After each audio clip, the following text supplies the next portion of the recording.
Hello everyone, welcome to my channel. आपकी राजस्थान की NEET counselling जो है वो 12 अगस्त से रजिस्ट्रेशन स्टार्ट हो चुका है। जिसने अभी तक रजिस्ट्रेशन नहीं कराया है वो जाके रजिस्ट्रेशन करा सकता है। हर साल राजस्थान की वेबसाइट चेंज होती है, जैसे मैंने आपको पहले वाले वीडियो में बताया था। अभी आपकी राजस्थान की ये वाली वेबसाइट है ugneetrajasthan.com। तो इस पे ही आपका सारा प्रोसेस हो रहा है। कोई भी फेक जो है उस पर भरोसा मत करना। यही अभी क्वालिफाइड एलिजिबल जो भी कैंडिडेट है इसी पर रजिस्टर कराना है आपको। ठीक है, तो आप इस पे इसको नोट डाउन कर लीजिए। यही आपकी ऑफिशियल वेबसाइट है राजस्थान नीट काउंसलिंग के लिए।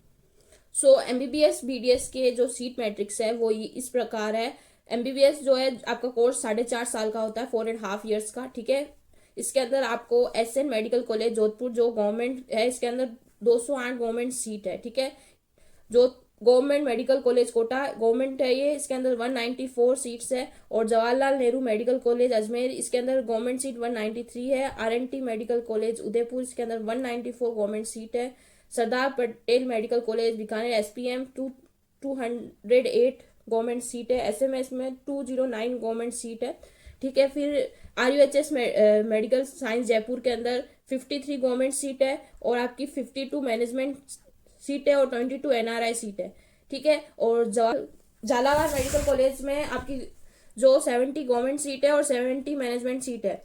और गवर्नमेंट मेडिकल कॉलेज अलवर के अंदर 35 गवर्नमेंट सीट है, 35 आपकी मैनेजमेंट सीट है। ठीक है, और बांसवाड़ा गवर्नमेंट मेडिकल कॉलेज में आपकी 35 दोनों बराबर गवर्नमेंट और मैनेजमेंट सीट है। ठीक है, तो ये आपकी सीट मैट्रिक्स है। ठीक है, इसके अंदर आपकी गवर्नमेंट मेडिकल कॉलेज बारा, बाड़मेर, भरतपुर, भीलवाड़ा, बूंदी, चित्तौड़गढ़, चूरू, दौसा, धौलपुर, डूंगरपुर, हनुमानगढ़। ठीक है, ये आपकी इसके अंदर है। उसके बाद आपका जैसलमेर, झुंझुनू, करौली, नागौर, पाली, सवाई माधोपुर, सीकर, सिरोही, गंगानगर, टोंक, अलवर। अलवर में आपकी ईएसआई सीट है, इसमें सकते हैं। ठीक है, फिर बाद में आपकी प्राइवेट सीट है अमेरिकन इंटरनेशनल इंस्टीट्यूट।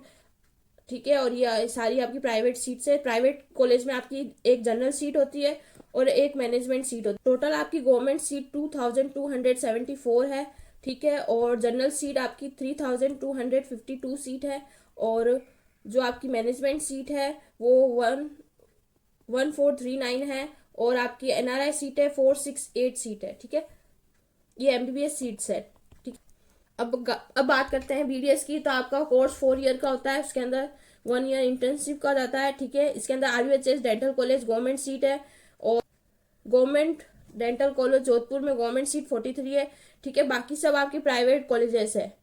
ठीक है, तो टोटल आपकी गवर्नमेंट सीट्स 86 सीट है और आपकी 10270 जनरल सीट है और 180 मैनेजमेंट सीट है।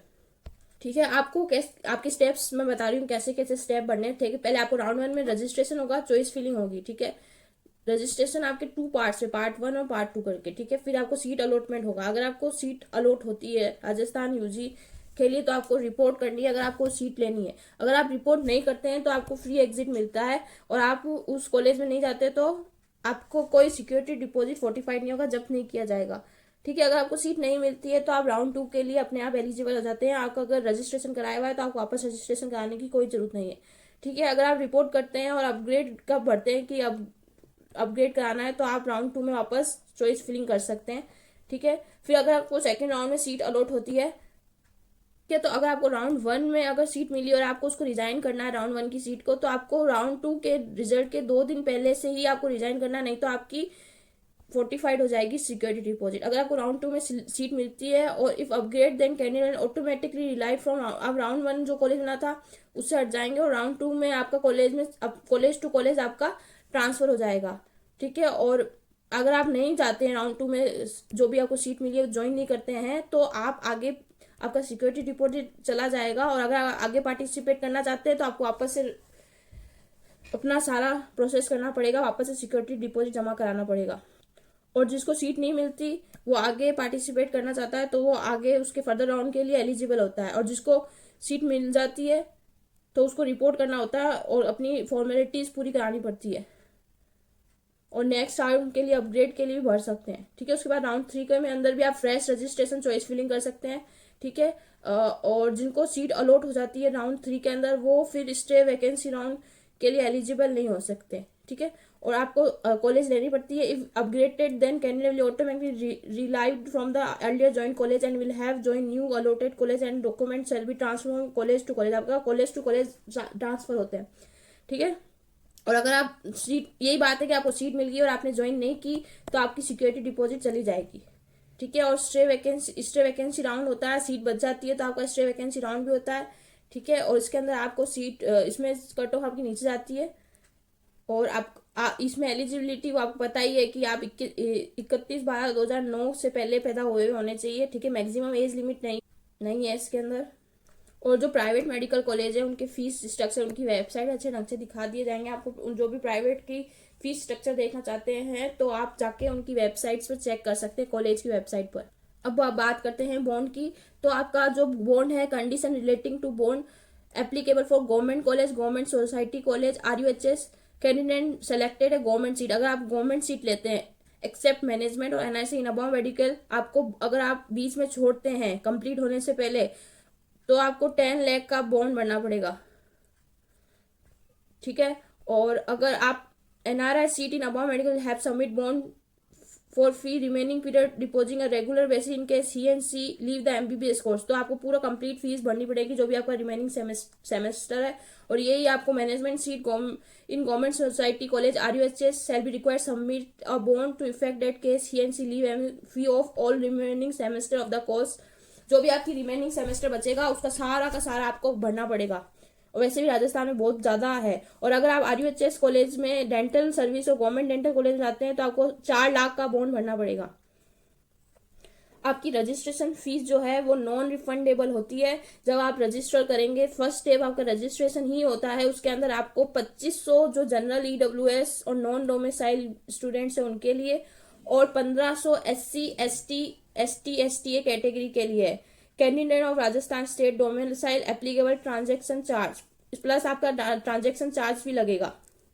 Condition apply on application form and the document required the time of joining के टाइम आपको डॉक्यूमेंट्स रिक्वायर्ड होंगे। इनकी ओरिजिनल कॉपीज और फोटो कॉपीज दोनों ले जानी है, ठीक है। नीट UG का स्कोर कार्ड जो आपने डाउनलोड किया है उसका प्रिंट आउट होना चाहिए और फोटो कॉपीज करा के रखना। अलॉटमेंट लेटर जो आपको राजस्थान काउंसलिंग के बाद मिलेगा, ठीक है। और 10+2 की मार्कशीट, ठीक है। डेट ऑफ बर्थ सर्टिफिकेट या 10th क्लास की मार्कशीट, ठीक है। और 10th क्लास की marksheet certificate document provide by eligibility are selected as by time of filling on application. आपकी फोटो ID प्रूफ, कोई भी driving licence, PAN card, voter ID, government PSU card, school ID card, 12th का admit card, कुछ भी चलेगा, ठीक है। फिर वैलिड कास्ट सर्टिफिकेट जो इसी साल बना होना चाहिए, ठीक है। डोमिसाइल सर्टिफिकेट इफ एप्लीकेबल, ठीक है। फिर जो इस चीज के लिए एलिजिबल है जैसे PWD के लिए, WTP के लिए, ठीक है। और EWS सर्टिफिकेट, ठीक है, इसी ईयर का होना चाहिए, ठीक है। अगर आपने बनाया तो इसी साल का होना चाहिए। Bond as per the applicable proforma additional documents of candidate apply NRI के सारे डॉक्यूमेंट्स आपके पास बने हुए होने चाहिए, ठीक है। और आपको जब आपको कॉलेज अलॉट हो जाएगा उसके साथ रिपोर्टिंग के टाइम आपको 4 पासपोर्ट साइज फोटोग्राफ इन डॉक्यूमेंट्स के साथ जो आपने सेम एप्लीकेशन फॉर्म में भरे हैं, ठीक है। 2 set of self assisted photo copies जो आपने ओरिजिनल डॉक्यूमेंट्स मैंने आपको बताए हैं उसकी same to same photo copies करानी है, ठीक है। और 4 कॉपीज ऑफ अलॉटमेंट लेटर ये आपके पास होना चाहिए। अब बात करते हैं सिक्योरिटी डिपॉजिट की। तो बिफोर चॉइस फिलिंग आपको सिक्योरिटी डिपॉजिट पे करना पड़ेगा 50,000 जो है वो आपकी EWS SC ST OBC MBC candidate general सबके लिए जो गवर्नमेंट कॉलेज के अंदर पार्टिसिपेट करना चाहते हैं गवर्नमेंट सीट पर उनके लिए 2 lakh rupees management seat in government society college, 5 lakh rupees for candidate NRI seat in government society college, 5 lakh for MBBS course in private medical college, ठीक है। ये आपको ध्यान रखना है। अगर आपको सारे भरने हैं मतलब गवर्नमेंट प्राइवेट सब भरना है तो आपको मैक्सिमम 5 लाख रुपीज तो देने पड़ेंगे, ठीक है। और जो बच्चा BDS करना चाहता है उसको 10,000 रुपीज देना पड़ेगा। गवर्नमेंट से करना चाहता है तो भी 10,000 और प्राइवेट डेंटल कॉलेज लेना चाहता है तो भी 10,000।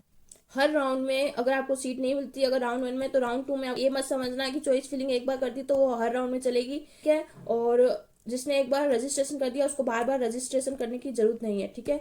तो ये सब ध्यान में रखना और कुछ ऐसा वैसा कॉलेज मत भरना क्योंकि राउंड 1 के बाद आपको आपकी सिक्योरिटी डिपॉजिट जाने लग जाएगी अगर आप ज्वाइन नहीं करते तो, ठीक है। Wish you all the best, आपको आपकी मनपसंद सीट मिले। और कुछ और जानना चाहते हो तो मुझे कमेंट सेक्शन में बता देना। और सारी इन्फॉर्मेशन राजस्थान काउंसलिंग की टाइम टू टाइम इसी चैनल पे आती रहेगी, तो आप बस इस चैनल बने रहिए, सब्सक्राइब करके रखिए। Thank you.